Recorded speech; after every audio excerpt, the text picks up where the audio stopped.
Kalau bertanya hal praktis apa yang perlu saya buat, ya gampang, bersuka cita, berdoa, bersyukur, cukup.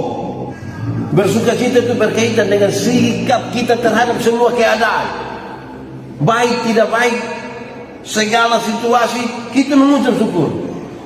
Berdoa itu karena kita sadar bahwa kita terlalu lemah, dan karena itu kita butuh Tuhan yang penuh kuasa. Syukur itu berkaitan dengan upaya untuk memenuhi ketidakpuasan diri. Kan manusia ini kan selalu tidak puas, toh?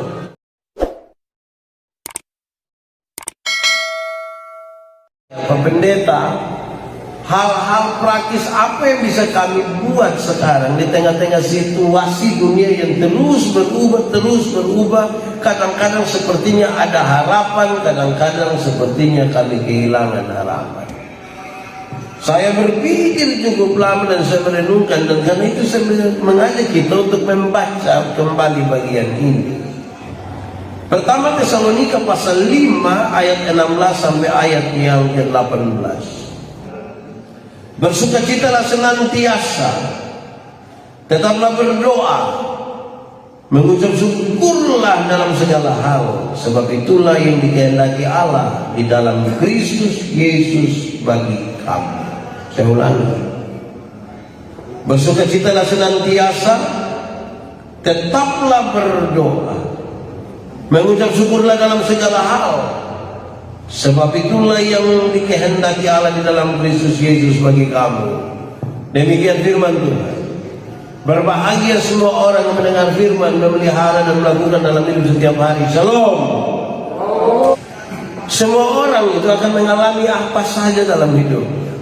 Senang, susah, bahagia, sengsara, tertawa, menangis, macam-macam kita.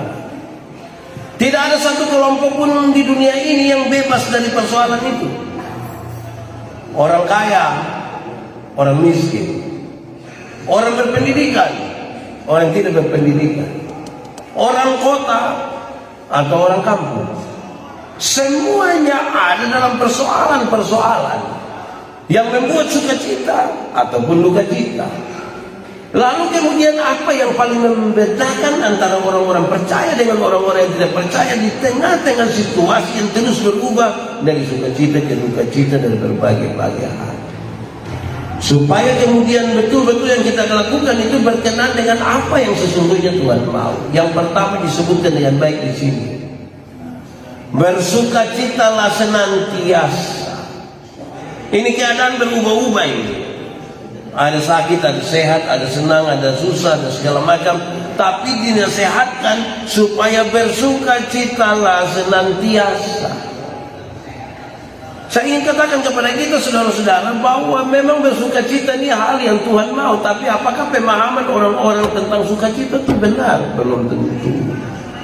Saya mau tanya saudara, sukacita dan senang itu sama kok beda? Boleh jawab.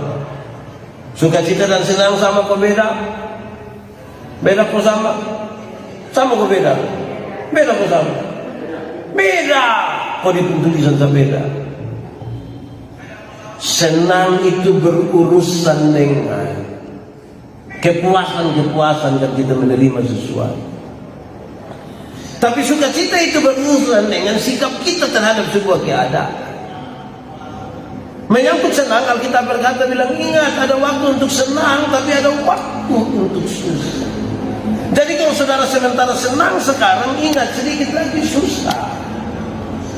Kalau saudara sementara susah sekarang, mungkin sedikit lagi mati. Karena kita tidak tahu kita hidup sampai kapan. Tetapi menyangkut sukacita, Alkitab berkata, bersukacitalah senantiasa. Bersukacita senantiasa. Baik waktu kita senang, baik waktu kita susah. Ini sangat serius. Karena ada banyak orang cari Tuhan hanya sekedar untuk dapat senang. Banyak orang mencari Tuhan itu untuk kesenangan-kesenangan. Padahal kalau senang yang kita cari, dunia bisa berikan untuk kita. Kalau senang yang kita cari. Tapi kalau sukacita yang kita cari, kita hanya bisa temukan di dalam Tuhan. Uang yang banyak membeli kesenangan. tapi tidak dengan sukacita. Saya bilang di mana-mana, senang itu memang bagian dari sukacita, tapi senang itu bukan sukacita. Supaya kita baru senang, jangan pikir kita sudah bersukacita. Sama seperti ban itu bagian dari oto, tapi ban itu bukan oto. Supaya jangan baru naik ban kita sudah naik oto.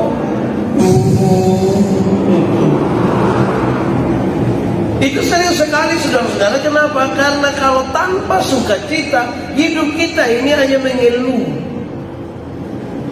Mari kita renungkan hari ini saudara-saudara, berapa banyak di antara saya dan saudara yang tiap-tiap hari hanya mencari-cari kesenangan.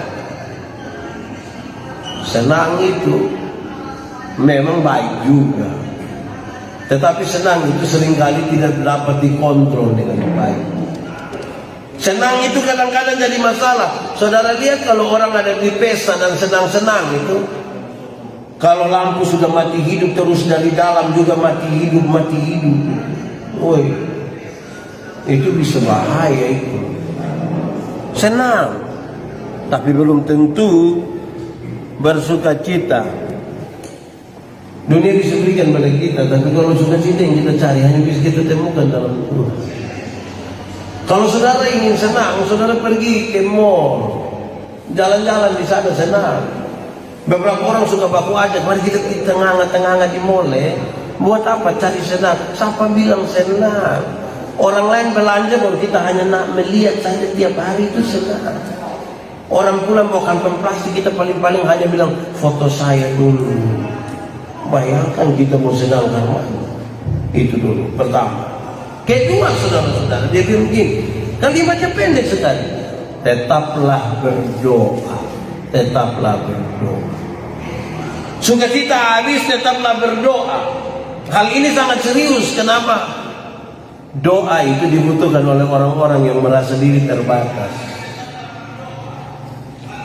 Doa dibutuhkan oleh orang-orang yang merasa diri terbatas. Yang merasa diri tidak terbatas itu dia tidak perlu berdoa, karena dia rasa saya kurang apa. Saudara lihat orang-orang yang merasa sudah aman itu dia jarang sekali tidak perlu untuk berdoa. Pertanyaan paling penting, doa itu apa? Saya menjelaskan tentang doa di mana-mana saudara. Saya ingin mengulangi hari ini, doa itu bukan kata-kata. Doa bukan kata-kata. Doa itu relasi. Doa itu hubungan. Doa itu relasi, doa itu hubungan. Banyak orang terlalu memperhatikan kata-kata, tapi lupa membangun hubungan. Kalau saya dengan Pak Sony, kami dua punya hubungan, kami dua punya relasi yang baik. Saya jalan kaki, beliau naik motor, ketemu saya di jalan tanpa saya minta, beliau berhenti tanpa saya minta. Kenapa? Karena kami punya hubungan. Tapi kalau Pak Sony dan saya tidak punya hubungan, kami dua tidak saling kenal. Saya jalan kaki, beliau naik motor, ketemu saya di jalan, dia berhenti juga, tapi dia bilang ojek on. Karena soal hubungan. Karena relasi lebih penting dari kata-kata. Relasi lebih penting dari kata-kata.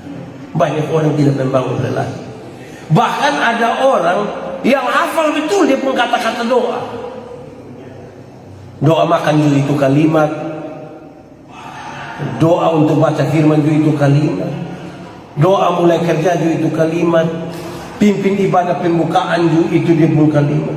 Lama-lama dia baru bangun, orang sudah tahu dia pun kalimat. Saudara-saudara, itu penting.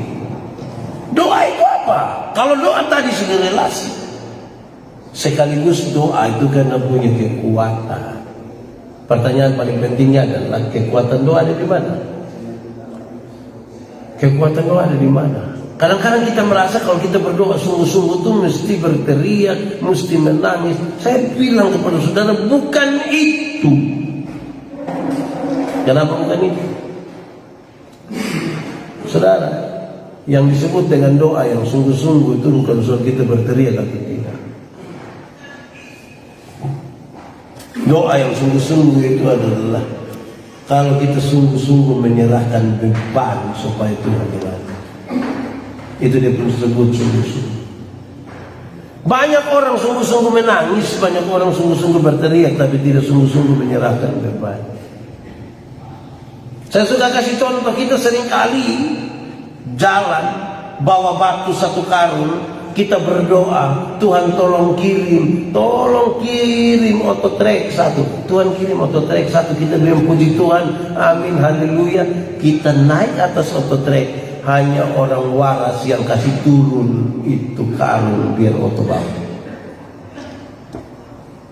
Bayangkan kalau sudah trek karung masih ada di sini, sepertinya kita tidak rela.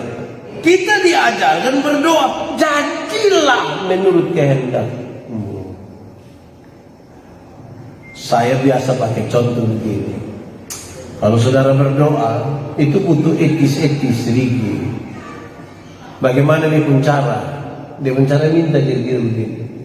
Kalau sebentar ada yang mau pulang, mau numpang di saya punya mobil, kan dia pasti omong bilang begini, Pak Pendeta, saya bisa numpang kok. Gimana?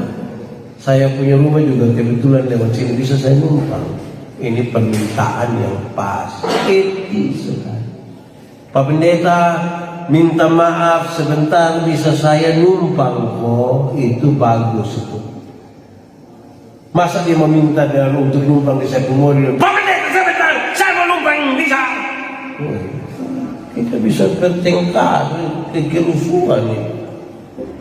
Jadi yang dimaksud dengan sungguh-sungguh bukan berteriak, tapi dalam relasi itu kita bicara, Pak Pendeta sebentar saya bisa numpang kok. Yang perlu dilakukan begitu saja. Karena Tuhan menjawab doa bukan karena tuntutan. Tuhan jawab doa itu bukan karena tekanan dari orang-orang yang sementara berdoa. Tuhan menjawab doa karena dia tahu kebutuhan kita itu seperti apa. Supaya kita berdoa itu betul-betul dalam keleluasaan. Hati yang terbuka sungguh untuk Tuhan, atau kita merindukan itu. Ketiga dulu, mengucap syukurlah dalam segala hal, sebab itulah yang dikehendaki Allah di dalam Kristus Yesus bagi kamu. Mengucap syukur itu cara terbaik untuk menikmati hidup. Siapa tidak tahu mengucap syukur itu dia tidak nikmati hidup. Orang yang tidak mengucap syukur itu tiap hari dia jalan di mana-mana hanya patah leher, dia Bapak Pendeta. Hidup ini terlalu susah, lalu mati sudah kalau memang sudah terlalu susah. Memang kita tahu bahwa hidup ini berat, tapi bukan hanya sekedar mengeluh, mengucap syukurlah. Memang untuk persoalan mengucap syukur ini, itu butuh hati, pikiran, perasaan yang memang hanya tertuju kepada Tuhan. Orang bisa bikin ibadah pengucapan syukur, tapi belum tentu hati, pikiran, perasaan itu tertuju kepada Tuhan. Belum tentu. Kita undang baik-baik bilang ibadah nanti jam 5. Kita bertetangga, undang di sebelah.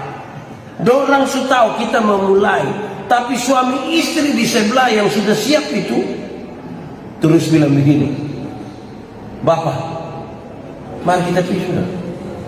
Bapak tuh ini belum ada orang. Bapak sudah yang orang. Mau cari orang di mana nih kalau Bapak sendiri bilang belum ada orang? Betul kok? Hasilnya waktu ibadah syukur orang sedikit, tapi pas makan syukur orang banyak. Ini suka liru ini. Betul kok? Pernah alami? Sendiri buat?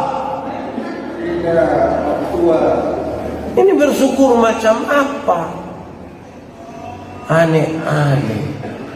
Bersyukur itu kira-kira seperti apa? Saya suka pakai contoh ini. Kadang-kadang kita ini tidak mensyukuri apa yang ada pada kita hari ini, tapi berjuang untuk sesuatu yang belum ada dan rindu seperti apa yang dimiliki oleh orang lain. Dia pun soal bukan kita meminta.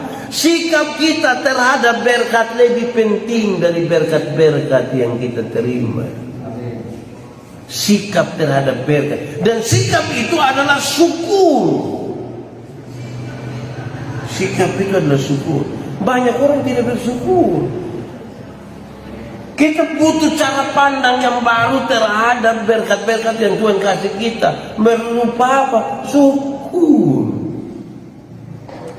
Ini hal yang paling praktis ada di dunia. Saya ada satu waktu kira-kira 6 atau 7 bulan lalu, saya berdoa bagi satu orang tua berumur kira-kira 87 tahun kalau saya tidak salah, tapi lebih dari 80 tahun waktu itu.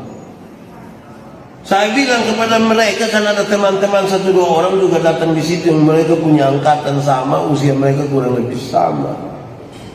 Saya bilang kira-kira kalimat paling penting untuk diucapkan di ulang tahun ini apa? Mereka rame-rame bilang begini, bersyukur. Bersyukur. Kenapa kamu minta kita bersyukur? Karena banyak orang rindu punya umur panjang, tetapi tidak sampai. Tapi kita, Tuhan kasih kesempatan untuk bisa umur panjang. Tidak ada kata lain, bersyukur. Syukur itu, sekali lagi, pikiran, perasaan, tindakan semua itu tertuju kepada Tuhan. Banyak orang mensyukuri dengan cara yang salah. Banyak kali kita punya cara bersyukur ini rusak kita punya hidup. Bapak berhenti sudah, Bapak berhenti minum supi sudah, Bapak. Orang bilang minum Jumati, tidak minum juga mati.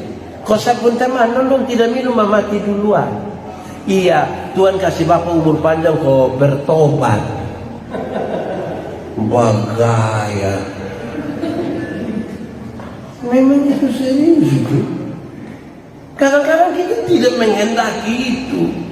Syukur karena Tuhan kasih ingat kita. Lihat kau bertobat. Kenapa? Karena kita pun hidup dari sehari ke sehari, sehari ke sehari. Tambah hari kita makin lemah, tambah hari kita makin lemah. Tapi syukur kepada Tuhan bahwa Tuhan masih berikan kepada kita kehidupan hingga hari ini. Amin. Amin. Tuh akhirnya nanti kalau kita tidak bersyukur, nih kita pun hidup mau jadi apa? Kenapa saya ngomong ini? Karena kita ini tua-tua ini banyak yang kayak anak-anak ini. Gaya kayak anak-anak. So nenek-nenek kita kira mahasiswa semester 3 DO. Mensyukur itu baik, tapi jangan bagaya. Jangan bagaya. Kadang-kadang kita dengar yang orang tua yang sudah lanjut usia dan pencara cerita yang kita pusing. Bayi umur berapa sekarang? Saya umur 80. Wih begitu? Iya, saya punya angkatan semua selesai. Gaya lah. Mau bagaya apa? Bayi sekarang buat apa? Hanya bisa cerita dan cucu. Kok angkatan sudah selesai? Dulu bermain-bermain dan cucu-cucu bilang begini, Opa coba cerita dulu bagaimana? Di zaman Jepang, ketika Jepang datang, Opa punya kawan semua lari, tinggal Opa sendiri yang tidak lari. Opa terlalu jago, biasa sekali. Kenapa sampai Opa pun teman lari, tapi Opa tidak lari? Cucu mau lari karena ada pistol di sini. Tidak bisa. Paling-paling kita punya kebanggaannya itu. Duduk bercerita dengan cucu-cucu kita kasih tahu. Opa dulu berkelahi dengan 3-4 orang sekaligus. Hanya jari kelingking saya yang tergores sedikit. Jari. Yang lain patah buang semua. Paling-paling kita pun ceritanya itu. Mau apa lagi? Jadi saudara-saudara, syukurilah apa yang ada pada hari ini. Kalau kita tidak bersyukur, saudara bayangkan kita pun hidup ini rasa pembebanan lagi. Apalagi kalau dalam ketidaksyukuran itu kita masih menginginkan hal-hal yang dimiliki oleh orang lain. Mau sampai kapan kita hidup seperti itu? Waktu masih kuat-kuat diminta jadi majelis tidak mau. Alasan sibuk. Banyak kok yang waktu tes pegawai kok belum lulus itu. Keliling semua gereja doa, Tuhan kalau bisa saya diterima. Sudah diterima itu bikin syukuran, itu gaji pertama semua kasih Tuhan. Gaji kedua, ketiga sampai hari ini yang sudah adalah. Terus kita berdoa, kita sama-sama orang datang dengan Bapak, nanti Bapak siap jadi majelis. Saya sibuk. Ya omong sibuk itu ke derajat naik. Nanti waktu kuat-kuat belum mau. Sudah mau mati dulu, sujalan tidak bisa berdatang, kasih tahu bilang, kalau bisa, biar kayak kita butuh diaken ini diurus orang. Kalau bayi sakit duluan ini. Jadi yang terbaik itu yang kita mau kasih di Tuhan sebagai ungkapan syukur kita kepadanya. Tidak susah toh. Kalau bertanya hal praktis apa yang perlu saya buat, ya gampang, bersukacita, berdoa, bersyukur, cukup.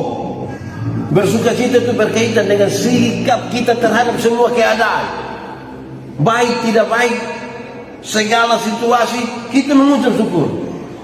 Berdoa itu karena kita sadar bahwa kita terlalu lemah dan karena itu kita butuh Tuhan yang penuh kuasa. Syukur itu berkaitan dengan upaya untuk memenuhi ketidakpuasan diri. Kan manusia ini kan selalu tidak puas toh. Tuhan memberkati kita semua.